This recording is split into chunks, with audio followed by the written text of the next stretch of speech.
Manchester City come back to beat Chelsea 3-1, and I'm doing the review a little bit differently this time. We'll start with Chelsea. Robert Sanchez, what's wrong with you? Can someone please tell me what's wrong with Robert Sanchez? It's like before kickoff, Chelsea fans should already know that they are one down because Robert Sanchez has committed to donating a goal to the Ops every single game. Cole Palmer in big games, he's lukewarm Palmer. Lukewarm because that was a stinker today. Huge chance to put Chelsea 2-0 up, and he decides to square the ball, and him and Jackson, between the both of them, they mess it up. I think maybe he should have had a better shot, or he should have actually had a better pass. So either way, just score. Jackson, speaking about Jackson, that was one of his worst performances ever. What was that? I think after his first assist for Madueke, which was a result of the mistake, credit to him for putting the pressure on. After that, he's just messed it up. He messed up his chance with Cole Palmer. He didn't really shoot. I think maybe he could have also hit it first time, but he wasted the chance. And also since then, he could not let it stick. He could not hold the ball for anything. He lost duels to 18-year-old debutant Kozanov, 18-year-old who already had a nightmare start. Then he started losing all his duels against him when he should be putting pressure against him. He couldn't make it stick. He couldn't put passes together, and he also had like a chance to score, and he didn't as well. So one of his worst performances ever, not up to it as a true number 9 for Chelsea. Enzo Maresca. Surely Sanchez has Enzo Maresca's nudes, and he has threatened to release them if he doesn't start, because you have Maresca defending Sanchez in public so many times and starting him so many times that he's literally overlooking the most errors that have led to goal. Robert Sanchez has made the most errors this season leading to a goal. 9. That's almost double the next person, right? So clearly he's seeing something that we are not seeing. But obviously he's a manager, he'll back his players, but I do think sometimes you can't hide or mask what we see, and you also can't, numbers don't lie as well. So I think Sanchez has been poor, and Maresca is the only one that doesn't see it apparently. Now we move on to City. Haaland, brilliant performance. That's a 10 out of 10 performance. A proper number 9 all-round game was perfect. Hold up play, perfect. Linking play, perfect. Literally got an assist for the Foden goal and also got a crucial goal, running the channels, running in behind, was not afraid to go 1v1 against the defender, and it was a brilliant goal for his goal to give City the lead. Literally won the game from Man City when City needed it most. Perfect game. Mamouche, it's going to be scary. It's going to be scary for the rest of the Premier League because that boy is electricity. He looks electric. He looks like he's going to be fire. I think all that's missing is that once KDB is on the same pitch as him, it's going to be scary. I think Kevin De Bruyne will be able to find his perfect runs with the pass. He'll be able to match the pass with the runs that this guy makes, because it seems like the rest of the City can't do it. Foden needs to start doing it, but it does not look like Kovacic can do it. I do believe when City have Rodri and maybe Kevin De Bruyne, if De Bruyne will still be there next season, then it's really going to be scary for the Premier League, because then they'll be able to find him with the passing all the time. Both Rodri and KDB's passing is really good. So it's going to be scary. Kozanov, it's okay. It's a nightmare start for him. He made an error within 3 minutes that led to Chelsea goal. Then he made a bad tackle against Cole Palmer and he got booked. Within 3 minutes, he had given the ball away 3 times. Again, one leading to a goal, and also got booked. Nightmare start.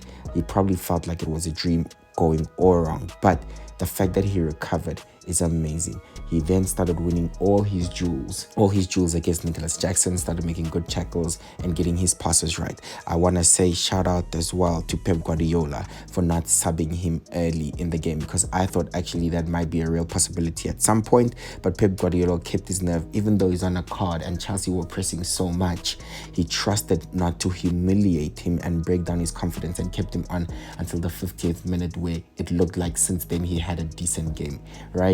So we've seen what Amran did with Xerxes, almost broke his confidence, right? When he subbed him 30 minutes during the Newcastle game at Old Trafford, literally at home, Xerxes went straight down the tunnel.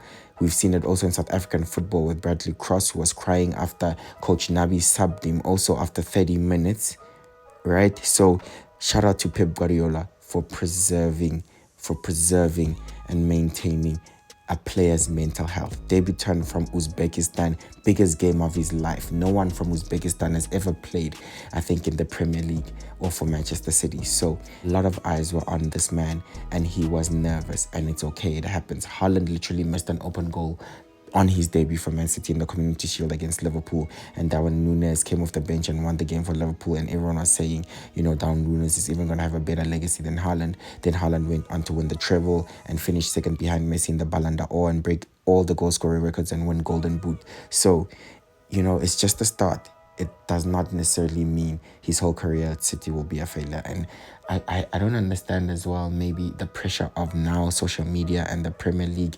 People are writing off players literally in their first season or in their first start, like Lenny Yoro, like Xerxes, like now Kozanov. I think we're judging too early right now in the Premier League as fans, and we should do better. Foden, the gun is loaded and this blood is just spraying. Everyone is getting it. He's being so consistent, and every game he's releasing. Foden is back, ladies and gentlemen. Foden, the Premier League player of the season for last season, he's well and truly back. Bernardo Silva, that is the type of performance where you have to give him his flowers. This is why he's one of the most unique players in the world. How do you measure Bernardo Silva? You don't necessarily measure him with goals and assists. You don't even really expect goals and assists from him.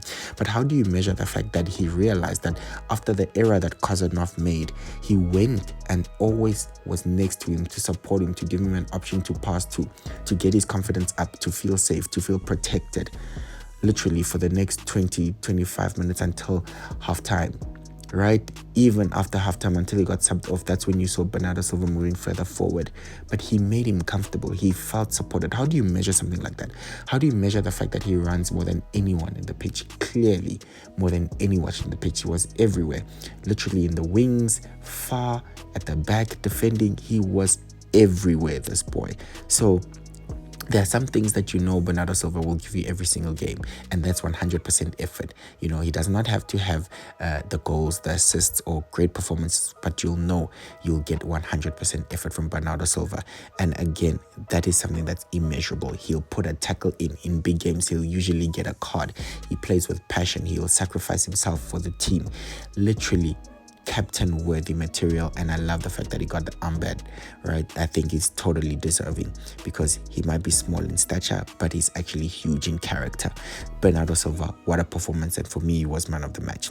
And it looks like Man City are building confidence in the Premier League, at least, right? They have not lost in a while now, and they've now beaten Chelsea and leapfrogged them to 4th place. So City are 4th now, top 4.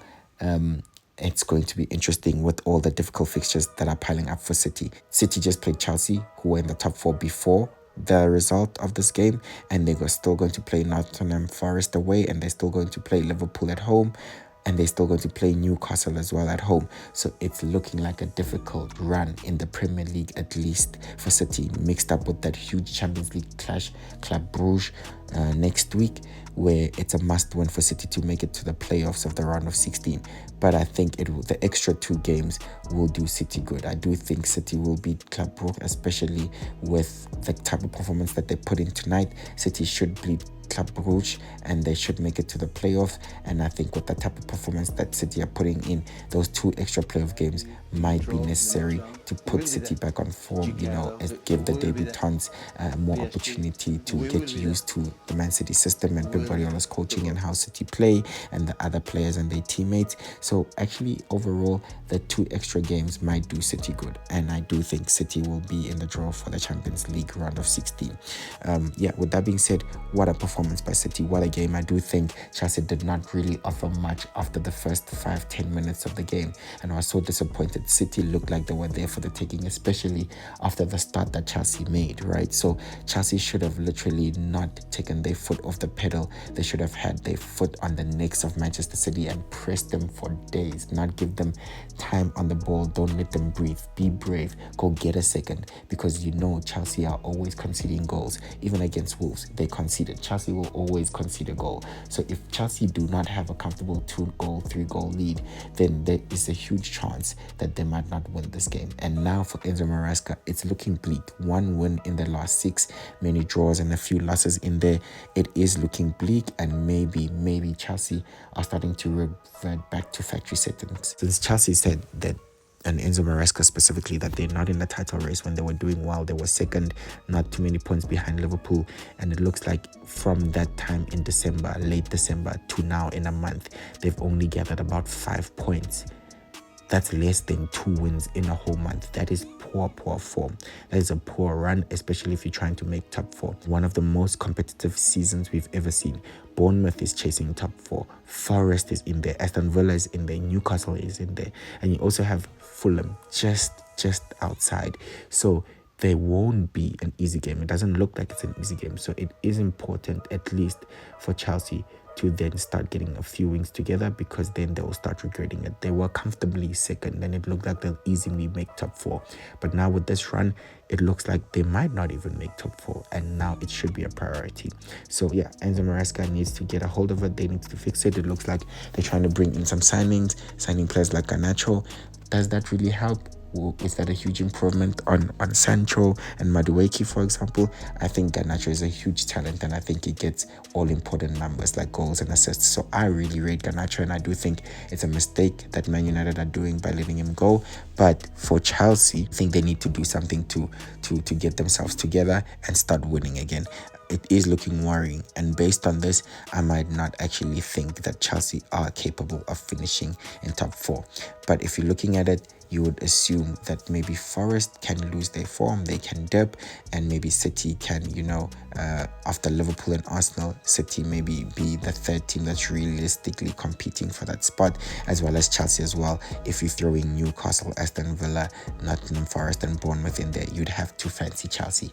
But football is not won on paper, football is won on the field, and teams that are performing are definitely the teams that will make it, right? So Chelsea worrying, City, it looks to be like they're amending things, or they're getting a little bit of form back. Yeah, with that being said, please let me know what you think of the game. Brilliant game. City and Chelsea always deliver, right? Brilliant game. Thoroughly enjoyed it. I do think Chelsea didn't offer much, especially after the first 10 minutes, and City looks like they're getting stable again. Let me know what you think. Please subscribe. Thank you so much for watching. Like, comment, share. Really appreciate everyone that does that already. We have hit 3,000 subscribers. Thank you so much to everyone that's joined the family.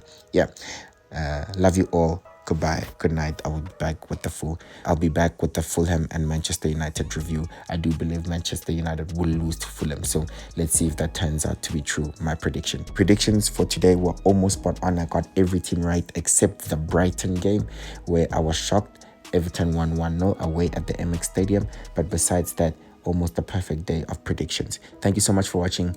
Please subscribe, and I'll see you in the next one. Bye-bye.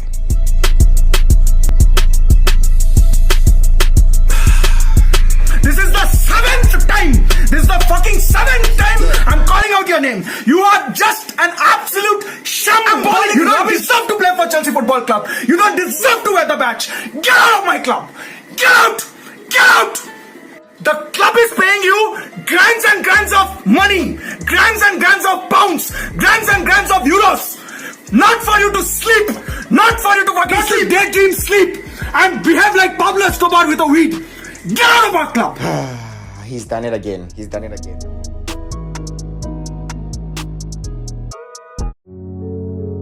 and gentlemen, it's match day. We'll be there. Do you care though? We'll be there.